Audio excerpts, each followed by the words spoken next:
Assalamu alaikum viewers. I'm your host Sultan M. Hale with another edition of Defense and Diplomacy.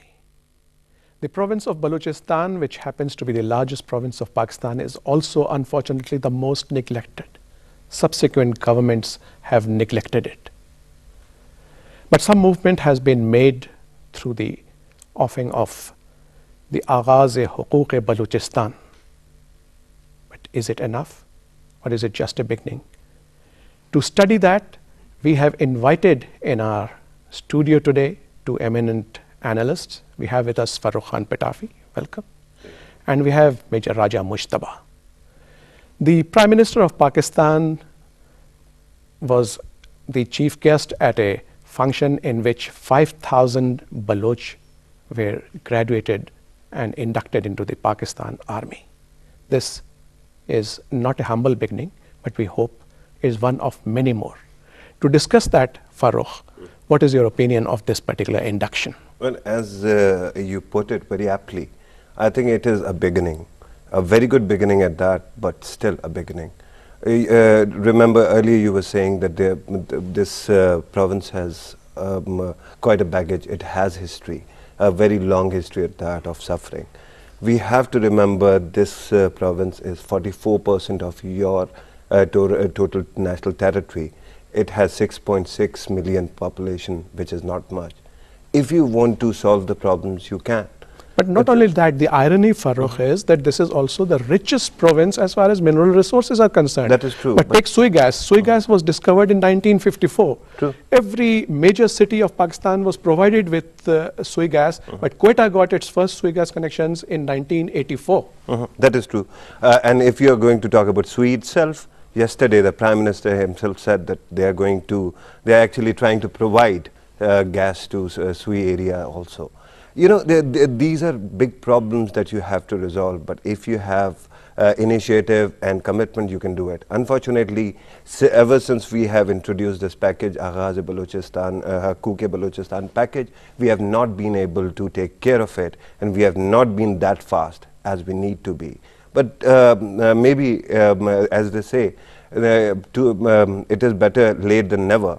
At this moment, if the Prime Minister is there, if he's speaking over there, I think it is a beginning. It can be improved upon. They can speed it up. But we have to start negotiating with those who have been alienated, who have weapons. If you hold that thought, I'll just come to it. Sir. Your opinion, Raja Mushtaba, about the Aghaaz-e-Huquq Balochistan. Bismillah ar-Rahman ar-Rahim. Before I say that, I would compare, if Kashmir is supposed to be the jugular vein of Pakistan, Balochistan is the backbone of Pakistan. So we must consider that backbone gets the maximum weight that it has to carry. And Balochistan has that capacity to carry that weight because of its resources and all other riches that it has. And at the same time, this province has been neglected for one reason or the other. And all that this province has seen has military operations. Military operations may have been a necessity at that given time, but it was never followed up by a political solution to their problems. So unless political solutions are provided to their problems, no military operation can succeed. No, this induction of 5,000 cadets in the army, and previous to this there were another first batch which was about 10,000 cadets which were inducted in the army. So this is a humble beginning, but a lot more needs to be done. In this context alone, I would say that I have been professing, I have been advocating that wherever the defense forces go, they take the development with them. If you see the conditions of the province of Punjab, Khyber Pakhtunkhwa, Sindh, wherever the military garrisons are there, there's a lot of development taken place. Likewise, I would suggest that they should have more military installations in Balochistan. They can have a brigade, independent brigade group at Chaman. They can have an independent brigade group at Taftan and Noshki area. And not just the army. You see, the navy is also doing its bit. I'm coming to that. And they should shift PNS Himalaya from Karachi to Ormara. And take it there. Even if PNS Mehran is shifted, I think it will be a better choice. They have plans. In fact, they have plans. And if you notice that the Navy just inaugurated the PNS Dharmanja, which is a very major hospital, Yes. in fact, a state-of-the-art hospital at Ormara. Yes. Which That is is going true. But sorry to cut you. I just wanted to add one bit. If you're going to talk about military installations in Balochistan, if you remember, part of Aghaaz-e-Haquq-e-Balochistan package is that you are not going to escalate. You are going to de-escalate from there. You have to withdraw. You have to cut down forces from there. Mainstreaming is good. Having 5,000 Baloch citizens inducted into army is very good thing. But to introduce more military installations, maybe not. Maybe the solution is that you have to think things through. You have to engage people. If you want, the political government can start an initiative that can develop the regions. But for that to happen, you have to start negotiating, as it has been stated repeatedly by the Prime Minister, by the President, other leaders, even Army Chief, that you have to start engaging people who have been alienated. And I'm not talking of alienation, the Prime Minister announced that he is willing to walk to the doorstep of the alienated people and talk to them. That depends who exactly are you going to approach. Are you going to approach Dr. Allah Nazar Baloch? Are you going to engage Maris or Buktis? That is a big question. If you're ready to do it, I think things can improve substantially. But in order to do that, the Prime Minister doesn't have that kind of luxury of time that he can go to the doors of people and persuade every person individually. What he'll have to do is he'll have to set up a commission that goes high-powered commission. It might have representation of politicians. It might have representation even of the military forces, armed forces. And they can go, they can negotiate terms of compromise, and then they can start development process at the same time. You have to remember that Balochistan has a number of problems. For example, if military or FC is present there, there are certain places that you have not been able to clear. For example, regions might have been cleared, but roads are blocked. A lot of people have installed their own checkposts, private checkposts, and they keep on checking people. They attack Punjabis, they attack others. What you have to do is, if you have military presence there, if you have to start or organize an operation, you have to start clearing the roads. Negotiating with everyone is good, and then it should be followed by development. Development can reach there only through roads, and to do that, you have to clear the roads. Right. So, Major Saab, 305 billion rupees has been allocated, out of which about 125 has been spent this year. More is yet to be done. What, in your opinion, should we focus on? You see, we should focus on the local economy of Balochistan to start with. Local economy will employ the local population. And to develop that local economy, maybe some people from the other parts of the country have to move in there with their capital, And those who move in there, their investment should be secured and insured, and they must be provided all sorts of securities that it will not be attacked or things like that, Once you have the local economy generating at all levels, then of course the getting Baloch people into the mainstream will not be difficult. It will be far more easier. The bottom line is economy, bottom line is the welfare of the people, and that can only come through generation of economy. And Balochistan is one province which has the least population of Pakistan. It can take many more millions of people into that province, and whosoever go there will be actively supporting the development of Baloch economy. So my stress would be to develop the economy, develop their infrastructure, develop the railroads, develop the highways, and develop the airports, put more emphasis there. Because one thing why I stress about armed forces garrisons there, because wherever they go, they generate the local economy.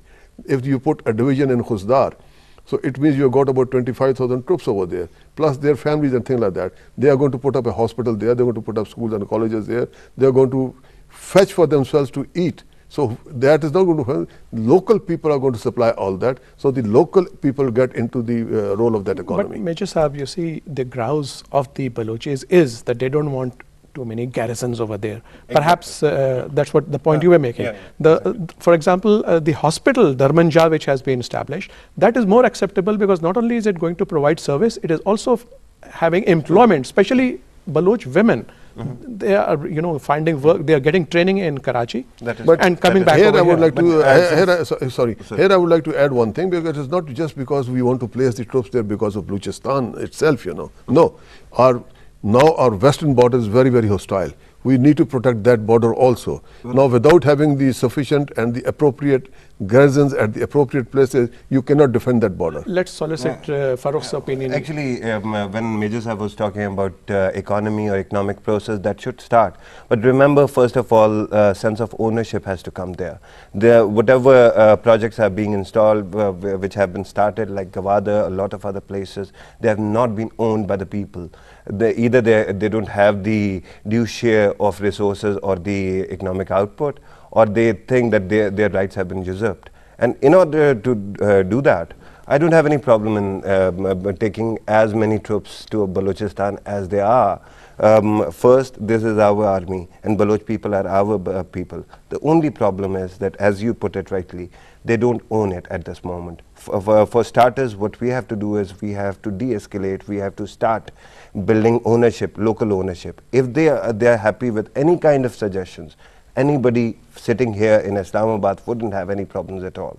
Regarding Pakistan-Afghanistan border, Pakistan-Afghan or Balochistan-Afghanistan border, you have to remember that that which we are calling border is not a border itself. It is Durand line, and Durand line has not been formalized. That is why it is so porous, and you have not been able to regulate it. Instead of actually installing too many garrisons over there, what you can do is start negotiating seriously with Afghanistan for a permanent international border. If you have that, you can man it, you can fence it, you can take care of it, and you don't have to worry about the military garrisons to man the borders, stuff like that.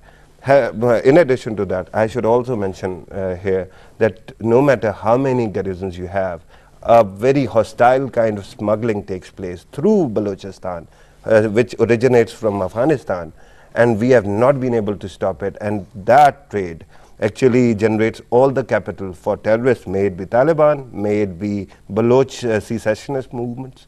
You have to start curbing these people as well. If you don't do it, he's made a very important point. It's because of the porous border, and we need to look after it. But there was another aspect I wanted to solicit your opinion on.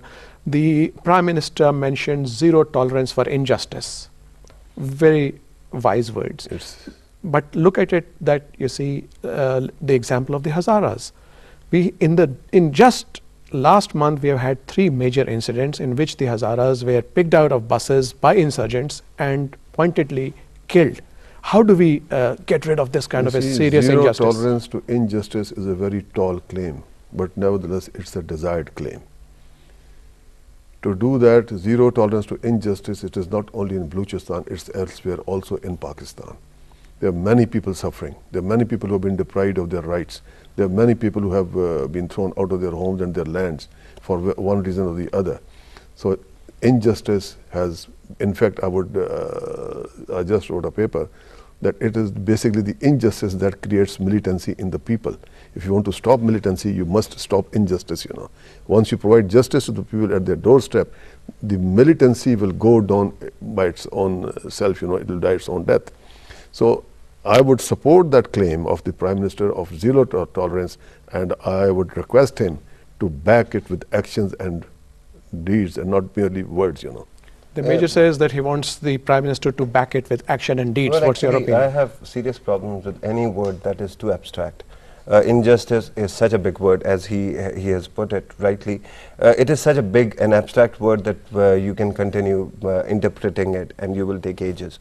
But coming back to the Hazara situation might have seen 3 incidents recently, but the history is quite old, and it has been accelerating for quite some time. What you have to do is you have to start actually protecting them, because they are really endangered. At this moment in Balochistan, there are a lot of forces which are working. There might be secessionist movements there, but there are also Taliban. There are also the sectarian groups, and those who are actually pinpointing, actually attacking Hazaras are sectarian groups. You have to start cutting them down. You have to give protection to all these people who are part of our country. If you don't do it, you are going to further alienate a lot of people. And the ever-present foreign hand, you see, unfortunately, is fishing in troubled waters. Well, when you talk about foreign hand, I don't have any problem in buying that foreign powers have interest in Balochistan. They keep on funding. I can believe it. But the problem is that if there is any iota or any shred of evidence possible available to us, we should be presenting it internationally. We have not been able to. That's why I fear that if we don't have that kind of evidence, we cannot buy this idea that some other country is doing it from without.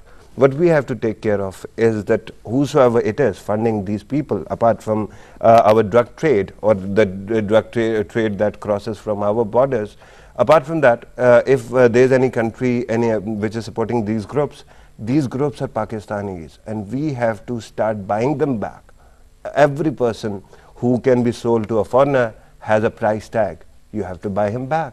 It all takes is shuru and good planning. If you have that kind of planning, I don't see any problem, any bottleneck being present there that cannot be resolved, that cannot be done away with. So Major Mujtaba, how do we bring the Baluchis back into the mainstream? One thing is the sense of belonging and ownership. That is very must. We have to give them their due place in the political process of the country. We have to absorb them in all the process of the government ladders, wherever they can be absorbed. So, and they must be given proper representation in all these spheres of the state functionaries, That is one. Other thing is, as I said earlier, the economic conditions of that province have to be improved and improved on war footings. And since Balochistan is very rich in resources, it is very rich in energy resources also, in mineral resources also, and it has also become a corridor for Central Asia. And all the more, once we open that corridor from Central Asia for Gwadar port, and then it goes down, through Arabian Sea or whatever, the economy of Balochistan will pick up tremendously. Then with the Central Asia goods going to and fro, this will become more important than Suez Canal. What Suez Canal earns for Egypt, it will earn up maybe 20 times more what Egypt is earning through Suez Canal. And perpendicular to that, the gas corridor from Iran to Pakistan, there is a proposal to link it with China. And even India. It started with India, but China has shown interest. Yes. So that will also bring a lot of revenue to the Baluchis. We must develop that gas pipeline from Iran to China via Pakistan. We must open up the rail links. We must through with China and also with Afghanistan, linking with Central Asia. We must open up all the communication channels which link up with Central Asia and China. The more communication channels you have, the better economy of your country gets. And that is true. In theory, it should work. But for last 15 years, we have been talking about it.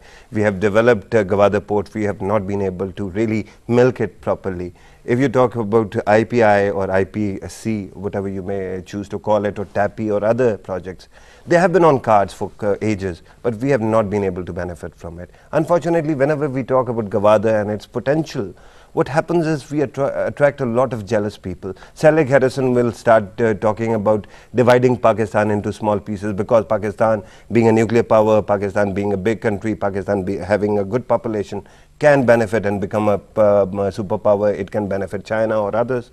Remember one thing, whatever we are at this moment a small country, and we might have a lot of resources in Bared and Balochistan, but our primary, most important resource is our human resource, our Baloch people who are not happy with us for some reason, one reason or another. And before you start economic activity, which have to be there, which stay there for a bit, they cannot be destroyed by the terrorists. You have to first go on the war footing in engaging the people that are alienated. And as I gave you certain names, these three people, their forces will also have to be brought into the overall peace building process. If that is not taken care of, I'm really afraid that any kind of economic activity you're going to invest is you're going to lose it very quickly. And then remember, the province might also have a lot of problem of corruption as well. Corruption has been there. The kind of democracy or the kind of election that took place during Pervez Musharraf's time is not that much popular there either. If you have traveled there, Prime Minister's visit to Quetta is very good. To Gwadar is also really appreciated. But remember that that is not the only part of Pakistan or Balochistan for that matter. Kohlu is also part of it. Kahan is also part of it. If Prime Minister or the President being ethnic Baloch, if he has not been able to go there, you have to really understand what exactly is happening there. You have to start de-escalating and build peace. If you don't do it on war footing, so winning the hearts and minds of the people, and that too at a war footing. Your closing comments, your final suggestions, sir. I would very rightly say, very aptly say that first it has to be social justice at all levels. You have to lure the Baloch people who have fallen away from us for one reason or the other, and they must be brought back like a brother. They must be given their due place in the society. They must be given their due place in the political process. And it should not be ethnic based also in the broad spectrum, but it should be based on the national spectrum. But still, that ethnic feeling is always there, and that has to be taken care of till such time that the maturity level goes to that level where then ethnic feelings, they recede and the nationalism comes forward, you know. Right. Till that time, you've got to take them care of them like a tender thing or like a baby in the cradle, you know. Right. Address them with kid gloves. So viewers, might I just add one thing? Very briefly. Prime Minister's statement, he also mentioned missing Pakistanis, missing citizens from Balochistan. I think if that also is taken care of, I'm sure a lot of hostilities will be reduced and this country can move forward. Right. So viewers, with that we come to the end of this intense debate in which both our participants conclude that we need to engage the people, we need to build a domestic economy, but most of all we need to bring back the angry Baloch, the dissidents who are dissatisfied, and the reason for their dissatisfaction is because we have neglected them far too long back into the mainstream. They happen to outline some of the paths that we need to adopt, but we need to do it ASAP, as soon as possible. Thank you so much, Farrukh Khan Patafi. Thank you so much, Major Raja Mujtaba. And viewers, keep sending us your comments. We look forward to your feedback and see you next week, inshallah. Allah Hafiz.